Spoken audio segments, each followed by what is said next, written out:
লাভ পাবে আমি জানি না, কিন্তু সদ্গুরুর যদি সান্নিধ্য পাস তাহলে তো অনায়াসে বৃন্দাবনে পৌঁছে যাবে, চরণ পেয়ে যাবে। সবাই মিলে একবার বলুন নিতাই গৌর হরি বল।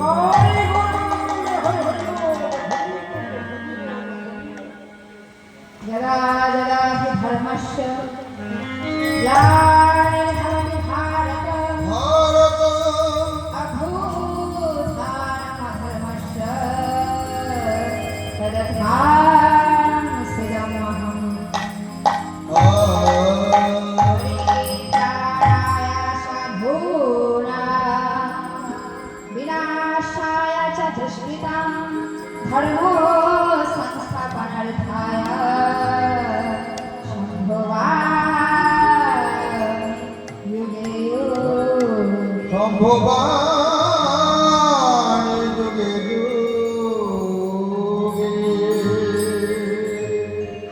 ভগবান শ্রীকৃষ্ণ অর্জুনকে গীতায় উপদেশ দিয়েছিলেন, বলছে হে অর্জুন, যখন যখন পৃথিবীতে অধর্ম ছেয়ে যাবে তখন তখন আমি এই ধরা ধর্মে অবতার নেব।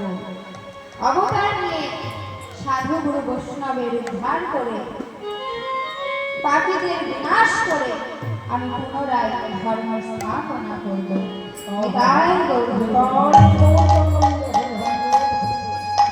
সত্য যুগে নারায়ণ, ত্রেতা যুগে রাম, তারপরে কৃষ্ণ আর কলিযুগে নারায়ণ। তাহলে ত্রেতা যুগে কে এসেছে? রাম। তাই রামায়ণ কে রচনা করেছে গো? হ্যাঁ, রামায়ণ কে রচনা করেছে? রামায়ণ রচনা করেছে বাল্মীকি। তাই বাল্মীকির আগেও একটা নাম ছিল, কি নাম? হ্যাঁ, দুষ্য রত্নাকর। এই দুষ্য রত্নাকর একজন ডাকাত, দুষ্য বৃত্তি করে তো সংসার চালায়। এই দুষ্য রত্নাকর কেমন করে বাল্মীকি হয়ে রামায়ণ রচনা করলেন, চলুন আমরা প্রসাদন করি। পিতার বয়স হয়েছে, এবার সংসারের দায়িত্ব কিন্তু দুষ্য রত্নাকরের কাঁধে পড়েছে। তখন রত্নাকর কি করল? বেছে নিল দুষ্য ডাকাতি করতে লাগলো। বনের মধ্যে থাকতো, যে যেত ওই জঙ্গলের মধ্যে দিয়ে তার সর্বস্ব লুটে নিত, এমনকি বধ পর্যন্ত করত। এবার পৃথিবীতে রাম নাম প্রচার করতে হবে, তাই স্বর্গের দেবতারা মিলে আলোচনা করছে যে রাম নাম কাকে দেওয়া যায়। তখন নারদ মুনি বললেন রাম নাম তাকেই দিন যে সব থেকে বড় পাখি। এই পৃথিবীতে সব থেকে বড় পাখি কি?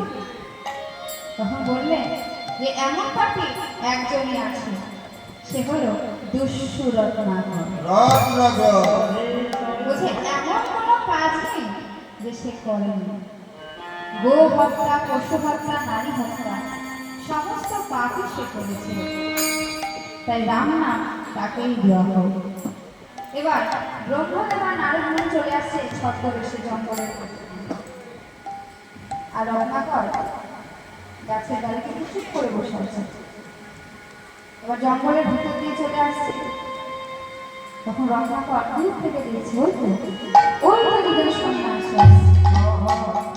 কিন্তু সন্ন্যাসীদের কাছে কি থাকবে? টাকা পয়সা, সোনা দানা কিছু তো থাকবে না। কিন্তু ওদের বস্ত্রগুলো কিন্তু বেশ, আমি যদি এই বস্ত্রগুলো নিয়ে পড়ি তাহলে আমার মতো সন্ন্যাসী সন্ন্যাসী না। হ্যাঁ হ্যাঁ, আমি তাই করবো, ওই বস্ত্রগুলো।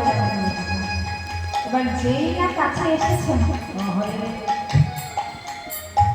অমনি রত্নাকর গাছ থেকে ঝপ করে নেমে বলছে, দাঁড়া!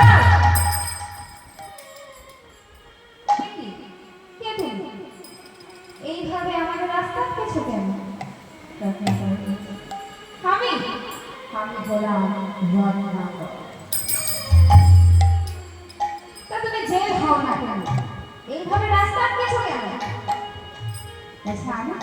বধ করে তোমাদের ওই বস্ত্রগুলো নেবে।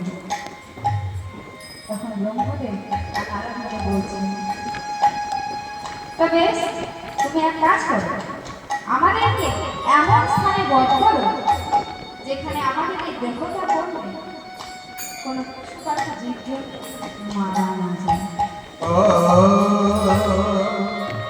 বলছি কেন? জীবজন্তু পশু পাখি মারা গেলে তোমাদের কি? বলছি আমরা চাই যে তোমার কোনো পাপ হোক।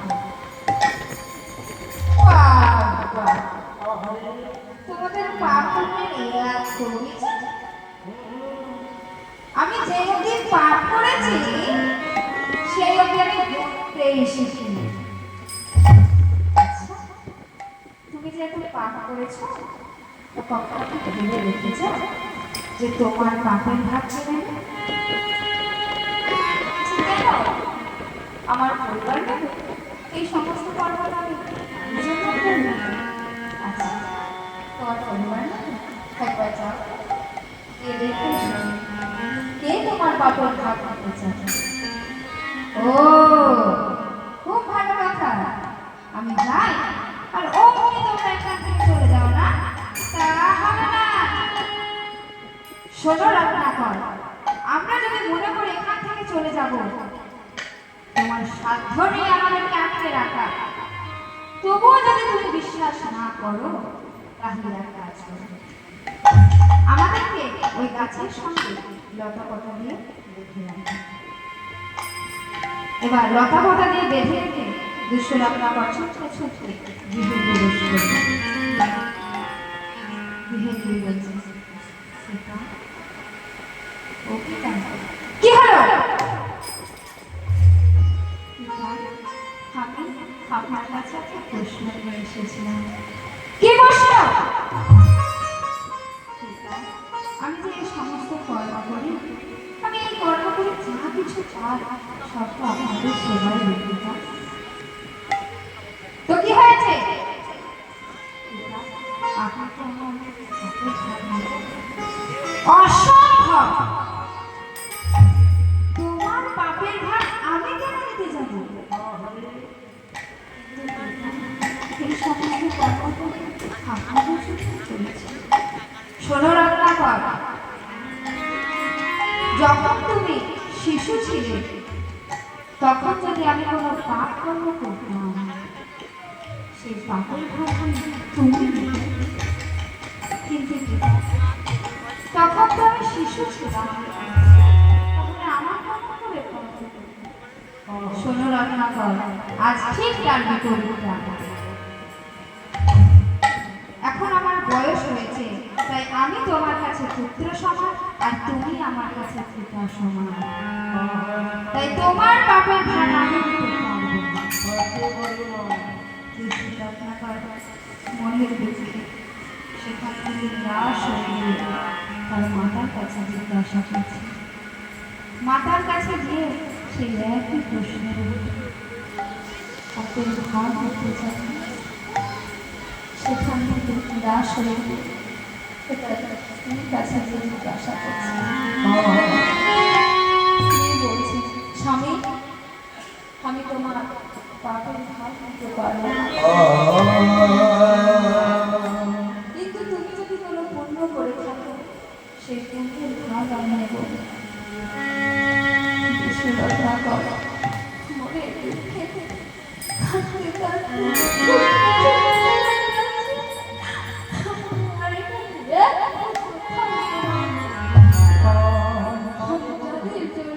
কাঁদতে কিছু করলাম,